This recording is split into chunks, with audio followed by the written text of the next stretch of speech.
ਤਰੀਕ 9ਵਾਂ ਮਹੀਨਾ 2025 ਮੱਝਾਂ ਹੀ ਤੁਹਾਨੂੰ ਵਹਾਣੀਆਂ 15 20 4 4.5 ਲੱਖ ਤੋਂ ਲੈ ਕੇ ਤੇ ਅਗਾਂ ਤੱਕ ਜਿੱਥੇ ਜਿੱਥੇ ਰੇਟ ਜਾਂਦੇ ਨੇ।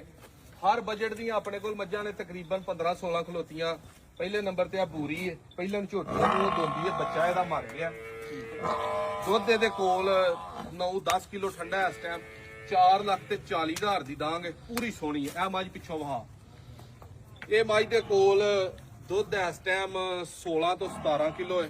ਸਿਰੇ ਦਾ ਨਹੀਂ ਐਡਾ ਕੋ ਸੋਹਣਾ, ਬਸੁਰਿਆਂ ਸਿਰਾਂ ਚ ਹੁੰਦਾ, ਸਾਦਾ ਵੀ ਜੀ ਬਸੁਰਿਆਂ ਚ, ਲੇਕਿਨ ਮੱਝ ਪੂਰੀ ਨਸਲਦਾਰ ਹੈ। ਥਣ ਚੱਡੇ ਦੀ, ਲਿਬਾਸ ਦੀ ਤਸੱਲੀ ਦੇ ਨਾਲ ਇੱਕ ਵਾਰੀ ਸ਼ੌਕ ਕਰਨ ਵਾਲੇ ਭਰਾਵਾਂ ਨੂੰ ਸਮਝ ਆਏਗੀ। ਇਹ ਵੀ ਮੱਝ ਤੁਹਾਨੂੰ ਕੋ 6.5 ਦੇ ਬਜਟ ਤੋਂ ਤਾਂ ਹੀ ਕੋ ਮਿਲਣੀ ਹੈ 10,000 660 ਦੀ। ਇਹ ਮੱਝ ਇਹ ਵੀ ਤੁਹਾਨੂੰ 6 ਤੋਂ ਥੱਲੇ ਥੱਲੇ ਮਿਲਣੀ ਹੈ। ਠੀਕ ਹੈ, ਤਸੱਲੀ ਨਾਲ ਸ਼ੌਕ ਕਰੋ। ਇਹ ਮੱਝ ਵਹਾ ਇਧਰ ਆਇਆ, ਮੱਝ ਵਹਾ, ਇਹ ਮੱਝ 4 ਲੱਖ ਤੇ 80 ਹਜ਼ਾਰ ਦੀ ਮਿਲੇਗੀ। 10-12 ਕਿਲੋ ਦੁੱਧ। ਇਹ ਵਾਲੀ ਮੱਝ 5 ਲੱਖ ਤੇ 20 ਹਜ਼ਾਰ ਦੀ ਮਿਲੇਗੀ। ਦੁੱਧ ਦੇ ਕੋਲ ਕਰਮਾਂ ਵਾਲੀ ਦੇ ਕੋਲ 10-12 ਕਿਲੋ ਦੇ ਕੋਲ ਵੀ ਹੈ।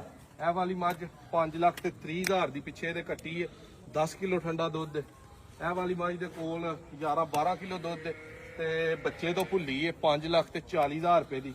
ਇਹ ਵਾਲੀ ਮੱਝ ਗੱਭਣ ਹੈ, ਦੂਜਾ ਤੀਜਾ ਸੂਆ, ਸੋਹਣਾ ਲੇਵਾ ਕਰਦੀ ਹੈ। ਇਹ ਮੱਝ ਜਿਹੜੇ ਭਾਈ ਨੂੰ ਚਾਹੀਦੀ ਹੋਈ 5 ਲੱਖ 60 ਹਜ਼ਾਰ ਦੀ ਦਾਂਗੇ।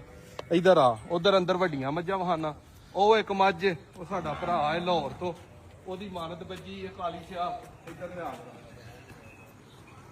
ਇਹ ਅੰਦਰ ਜਿਹੜਾ ਕੇਸ ਹੈ ਨਾ, ਇਹ ਮੋਟਾ ਕੇਸ ਹੈ, ਕਿਉਂਕਿ ਸਾਰੀਆਂ ਅਸੀਂ ਵੀ ਚੰਗੀਆਂ ਲਿਆ ਕੇ ਨਹੀਂ ਰੱਖ ਸਕਦੇ ਤੇ ਸਾਰੀਆਂ ਮਾੜੀਆਂ ਵੀ ਨਹੀਂ ਹੁੰਦੀਆਂ। ਇਹ ਮੱਝ ਨੂੰ ਵੇਖੋ, ਇਹ ਜਿਹਨੂੰ ਦੇਣੀ ਹੈ ਦੁੱਧ 20 ਕਿਲੋ ਚਵਾ ਕੇ ਦੇਵਾਂਗੇ। ਮੋਦਾਂ ਵਾਲੀ ਝੋਟੀ ਹੈ, ਪੂਰੀ ਸ਼ੌਕ ਵਾਲੀ, ਪਿੱਛੇ ਵੀ ਇਹਦੇ ਕੱਟੀ ਹੈ। ਇਹ ਵਾਲੀ ਮੱਝ ਖਾਓ ਜਿਹਾ ਵੀ ਵੱਡਿਆਂ ਜੋੜਾਂ ਦੀ ਮੱਝ। ਠੀਕ ਹੈ, ਇਹ ਵਾਲੀ ਮੱਝ ਹੈ ਝੋਟੀ ਖਾ ਪਿੱਛੋਂ ਜਾਂਦਾ ਇਹਦਾ ਲਿਬਾਸ ਤਸੱਲੀ ਦੇ ਨਾਲ। ਜਿਹਨੇ ਇਹ ਝੋਟੀ ਦੀ ਲੈਣੀ ਉਹਨੇ ਪਹਿਲਣ ਦੇ ਕੋਲ ਹੀ ਦੁੱਧ ਜਿਹੜਾ ਨਾ ਉਹ 17-18 ਸਿਰ ਚੋ ਲੈਣਾ ਤਸੱਲੀ ਦੇ ਨਾਲ। ਇਹ ਵਾਲੀ ਮੱਝ ਆ ਵੀ ਹਲੇ ਗੱਭਣ ਹੈ। ਇਹ ਮੱਝ ਦਾ ਲਿਬਾਸ ਤੇਰਾ ਵਹਾ ਤਸੱਲੀ ਦੇ ਨਾਲ, ਪੂਰਾ ਗੋਲ ਲੈ ਕੇ ਸੂਤ ਤੋਂ ਸਾਰ ਤੱਕ ਚੱਡਾ ਹੈ ਇਹਦਾ ਵਜੂਦ। ਇਹਦਾ ਵੀ ਸਕਰੀਨ ਸ਼ਾਟ ਨਹੀਂ ਕਰ ਸਕਦੇ। ਇੱਧਰ ਲਿਆਇਆ ਪਹਿਲਣ ਝੋਟੀ ਹੈ, ਰਾਤੀ ਚੋਈ ਹੈ, ਮੂੰਹ ਹਲੇ ਚੌਕੀ ਹੈ। ਉਹ ਇੱਧਰ ਲਿਆ ਵੱਡੀ ਮੱਝ ਵਹਾ। ਇਹ ਵੀ ਮੱਝ 7 ਦੇ ਬਜਟ ਤੋਂ ਬਾਹਰ ਹੈ। ਅੰਦਰ ਜਿਹੜਾ ਮਾਲ ਬੰਨਿਆ ਹੁੰਦਾ ਨਾ ਉਹ ਇੱਧਰ ਨੂੰ ਆਇਆ ਤਰ੍ਹਾਂ ਮਹਿੰਗਾ ਹੁੰਦਾ। ਮਹਿੰਗੇ ਤੋਂ ਮੁਰਾਦ ਕਿ ਚੰਗਿਆਂ ਦੇ ਵਿੱਚ ਹੁੰਦਾ, ਜਿਹੜੀਆਂ 15 ਸਿਰ ਤੋਂ ਤਾਂ ਵਾਲੀਆਂ ਨੇ।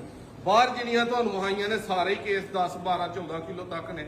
ਉਹਨਾਂ ਦਾ ਬਜਟ ਵੀ 4.5 ਤੋਂ ਲੈ ਕੇ 5.5-6 ਦੇ ਵਿੱਚ।